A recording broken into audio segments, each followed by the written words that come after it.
Microplastics. Microplastics are pieces smaller than 5 millimeters. Some of them are used in cosmetics or toothpaste, but most result from floating waste that is constantly exposed to UV radiation and crumbles into smaller and smaller pieces. 51 trillion such particles float in the ocean, where they are even more easily swallowed by all kinds of marine life. This has raised concerns among scientists, especially about health risks from the chemicals that are added to plastic. BPA, for example, makes plastic bottles transparent, but there's also evidence that it interferes with our hormonal system. DEHP makes plastics more flexible, but may cause cancer. It would be pretty bad if microplastics are toxic because they travel up the food chain.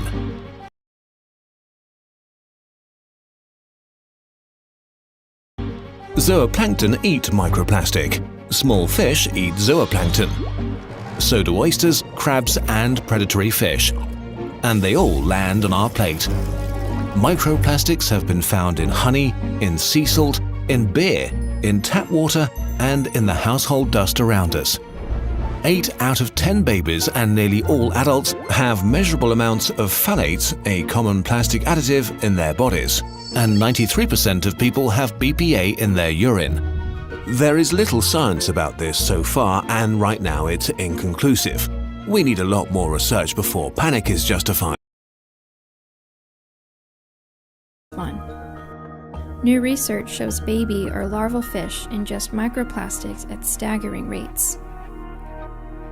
Many fish spend their first weeks feeding in surface slicks on the ocean's surface. Surface slicks are narrow bands of smooth water and serve as nursery habitat for baby fish.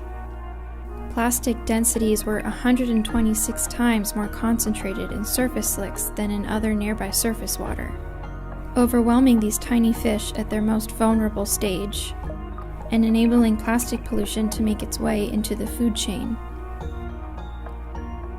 Oceana campaigns to end plastic pollution by pressuring governments and companies to replace throwaway plastic with plastic-free alternatives.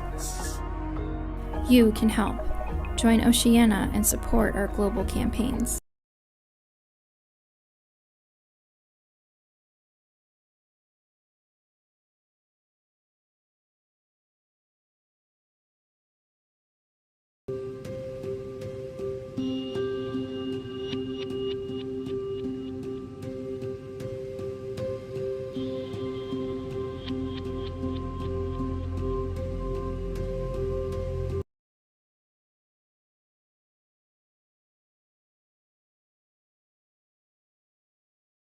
In my view, there's now been more than enough research done, globally by ourselves and by others to prove the point that microplastics are literally everywhere that we look. And the evidence suggests that if we don't take actions to reduce emissions of microplastic to the environment, that we're going to see quite wide-scale ecological harm in the next 50 to 100 years. We might be seeing that in isolated locations at the moment, but by the time we get 50 or 100 years down the track, it's going to be irreversible. It's almost impossible to remove these very small particles. The overarching knowledge gap, that really pressing concern for me, is we've got very little environmental science relating to the solutions. And that applies to the clothing and the textile design, and what features of the yarn or the weave or the garment construction is it that results in high or low shedding. But we've got the same problem even with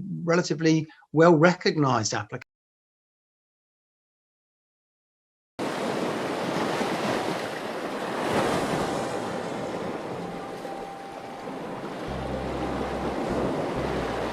We're collecting the samples by using a manta trawl. It's basically a big metal box with wings. It looks like a manta ray with a very long, about 12-foot mesh net off the back.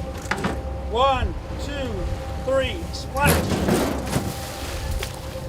And at the end is a piece we can take off that has collected all of the solids. You rinse it all out, filter it through another strainer, and then put it into a jar. It's caught a lot of other stuff.